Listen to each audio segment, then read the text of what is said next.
Hello everyone, welcome back to my channel Madhushreya tips. I hope आप सब हमेशा की तरह बिल्कुल अच्छे होंगे। मैं मधु आप लोगों के लिए फिर से एक नया वीडियो लेकर के आई हूँ। आई होप ये वीडियो आप लोगों को पसंद आएगा। सुबह के अभी 5 बज रहे हैं और मॉर्निंग का जो यह व्यू है ना, बहुत ही खूबसूरत लगता है देखने में। चारों तरफ से पहाड़ से घिरा हुआ ये शहर बहुत ही ब्यूटीफुल है।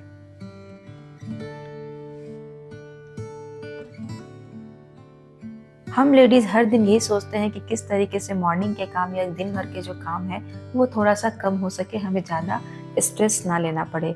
लेकिन ऐसा नहीं होता है, काम इतने ज़्यादा होते हैं कि हमें थोड़ा बहुत स्ट्रेस हो ही जाता है।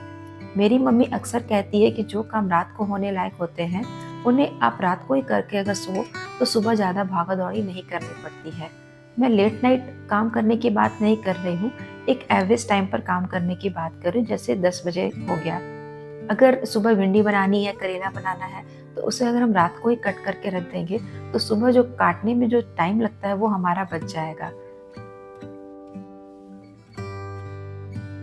मॉर्निंग का जो टाइम है ना, वो बिल्कुल उथल पुथल वाला होता है और सभी के घरों में लगभग ऐसा ही रहता है। जब सभी लोग अपने काम पे चले जाते हैं, जैसे कि श्रेया स्कूल चली गई है और हस्बैंड ऑफिस चले गए हैं, तो उसके बाद मैं अपने घर को पूरी अच्छी तरीके से क्लीन करती हूँ।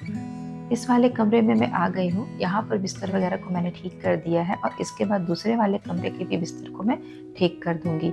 हॉल का जो नज़ारा मैं आप लोगों को दिखाती हूँ, बिल्कुल बिखरा हुआ है, सारा सामान इधर उधर फैला हुआ है क्योंकि अभी छोटू जगा हुआ है और वो टीवी देख रहा है। मैंने नहला के सुला दिया है।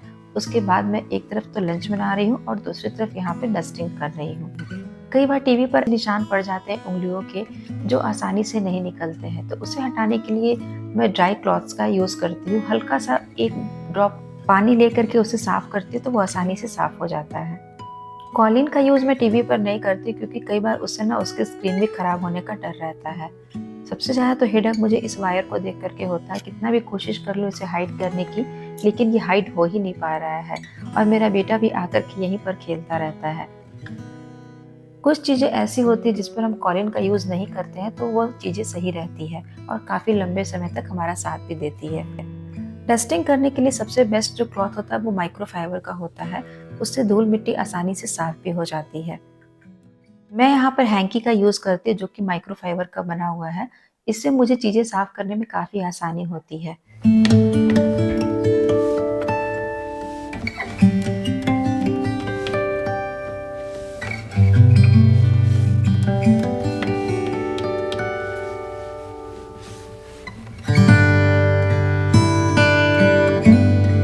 डस्टिंग के साथ साथ अब मैं लंच भी बना ले रही हूँ। तो मुझे लंच में आज बनाना है चावल और ये आलू और बड़ी की सब्जी। एक तरफ मैंने बड़ी वाली मिर्ची भी काट करके रखी, उसकी भी सब्जी मुझे बनानी है। बड़ी वाली जो मिर्ची होती है वो खाने में तीखी तो नहीं होती है, लेकिन उसकी अगर आप सब्जी बनाएंगे तो बहुत ही टेस्टी बनती है। और बेटू मेरा यहाँ पे जग गया है, वो राइम्स देखने में बिजी हो गया है। तो अब मैं बनाने जा रही हूँ बड़ी की सब्जी। कढ़ाई में मैंने थोड़ा सा ऑयल डाला और सबसे पहले इन बड़ी को ना अच्छी तरीके से भून करके निकाल लूंगी। हल्का सा सिर्फ इन्हें रोस्ट करना है ताकि इनका जो कच्चापन है वो निकल जाए।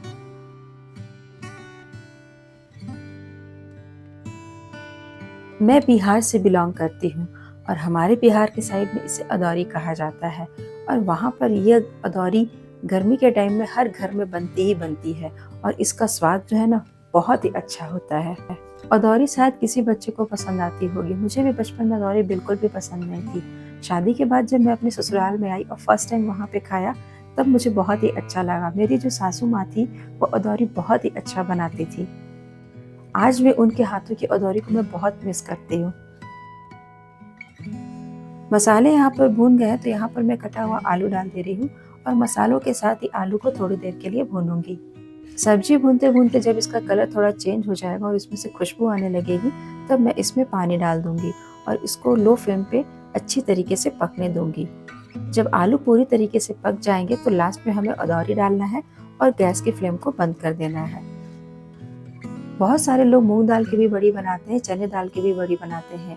यह जो बड़ी है इसमें चने की दाल के साथ पेठा को मिक्स करके बनाया जाता है और इसमें थोड़ा सा खट्टापन भी रहता है और यह बड़ी पानी ज़्यादा सोखती है तो हमें अपने अंदाज से इसमें पानी डालना होता है।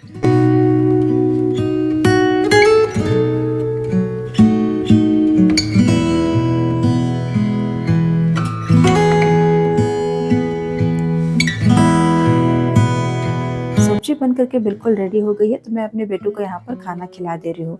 इसके बाद मुझे मलाई से घी भी निकालना है। दोस्तों, हम कहीं कमाने बाहर जा नहीं सकते क्योंकि हमारे घर में बहुत सारे काम होते हैं। हमें अपने घर को, परिवार को, अपने बच्चों को देखना होता है। जो लेडीज़ घर के बाहर काम करती है उनका भी काम इतना आसान नहीं होता। वो दिन भर ऑफिस का काम करती, फिर वापस आके घर का भी काम करती है। लेकिन हम हाउसवाइफ घर के कामों में उलझे हुए रहते हैं, तो हमारी एक्स्ट्रा कमाई कुछ और नहीं है, जो हम बचत करते वही हमारी असली कमाई होती है। तो छोटी छोटी चीज़ें को हम अगर अपनी ज़िंदगी में अपना लेंगे ना, तो हम बहुत खुश भी रहेंगे और थोड़ा बहुत बचत भी कर सकते हैं। मार्केट से तो हर कोई घी खरीद करके ले आता है, लेकिन आप घर में ही मलाई को इकट्ठा करके उससे घी निकाल सकते हैं। बहुत ही ईजी प्रोसेस है और आपको शुद्ध घी आपके घर में ही मिल जाएगा। 15 दिन की मलाई को इकट्ठा करती हूँ और उसे मिक्सर में चला लेती हूँ, जिससे मक्खन आसानी से निकल जाता है और उसे गर्म करके मैं घी निकाल लेती हूँ। पहले के ज़माने में जब मिक्सर नहीं हुआ करते थे तो लोग हाथों से ही मक्खन निकालते थे और घी भी बनाते थे। आज तो बहुत सारी सुविधाएं होते हुए भी हम बहुत से काम को नज़रअंदाज कर देते हैं।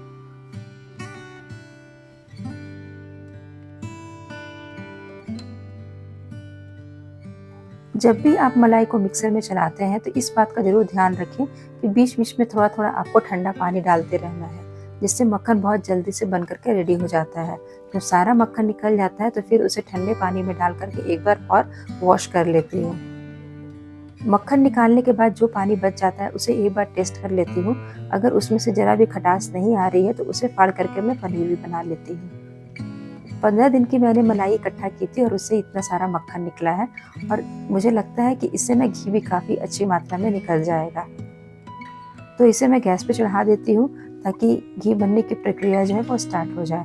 और बचे हुए पानी को भी मैंने फाड़ने के लिए दूसरी गैस पे, यानी कि दूसरे बर्नर पे चढ़ा दिया है। मैं मधु आप लोगों से एक रिक्वेस्ट करना चाहूँगी। मेरे वीडियो अगर आप लोगों को अच्छे लगते हैं तो प्लीज़ लाइक करने से बिल्कुल भी ना घबराएं। एक लाइक कर दीजिए और चैनल पर नए हैं तो चैनल को सब्सक्राइब भी कर लीजिए।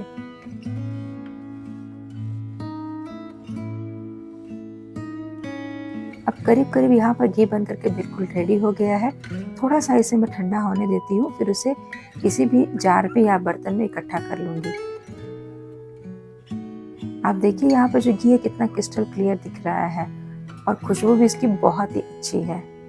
यह जो ग्लास है ये 250 ग्राम का है। जब मैंने इसमें घी डालना शुरू किया तो ये पूरी तरीके से भर गया और बचा हुआ घी मैंने दूसरे बर्तन में डाला। जो पुराना घी मैंने निकाल कर रखा था ना, उसी में वापस से फिल कर दिया।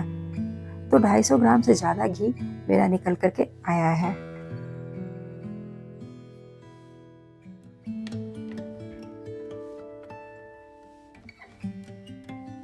जिस कढ़ाई में मैंने घी निकाला था उसमें थोड़ा बहुत घी रह गया था, तो उसी में मैं ब्रेड को अच्छी तरीके से रोस्ट कर ले रही हूँ और फिर उससे एक डिज़र्ट बनाने वाली हूँ। श्रेया को मीठा बहुत पसंद है। वो हर बार खाना खाने के बाद कुछ मीठा ज़रूर ढूंढती है, तो कोशिश यही करती हूँ कि घर पे ही कुछ ऐसा मीठा बनाया जाए जिसका स्वाद भी काफ़ी अच्छा हो और वो खाने में भी और देखने में भी बिल्कुल अच्छा लगे। तो सारे ब्रेड यहाँ पर रोस्ट हो चुके हैं। अब मैं जो गुलाब जामुन की जो चाशनी बची हुई थी ना, उसका यूज़ करूँगी। चाशनी को मैंने एक बार गर्म कर लिया और सारे ब्रेड के ऊपर मैंने डाल दिया है। उसके बाद दूध की मैंने रबड़ी बनाई है और उस रबड़ी में इस ब्रेड को डुबो दूंगी, जिससे ये बहुत ही अच्छा डिज़र्ट बन करके रेडी हो गया है। हम मम्मियों की तो आदत ही यही होती है, अगर बच्चे कुछ डिमांड करते हैं तो बच्चे खुद से सामान से भी कुछ अच्छा हम बनाने की कोशिश करते हैं। और मैंने ये जब श्रेया को दिया तो उसे काफ़ी पसंद आया। बचे हुए ब्रेड से आप क्या ज़्यादा बनाते हैं मुझे कमेंट में ज़रूर बताइएगा। तो अपने वीडियो को करती हूँ यहीं पर एंड। मिलती हूँ आपसे नेक्स्ट वीडियो में, तब तक के लिए take care. Thank you so much watching this video. Bye bye.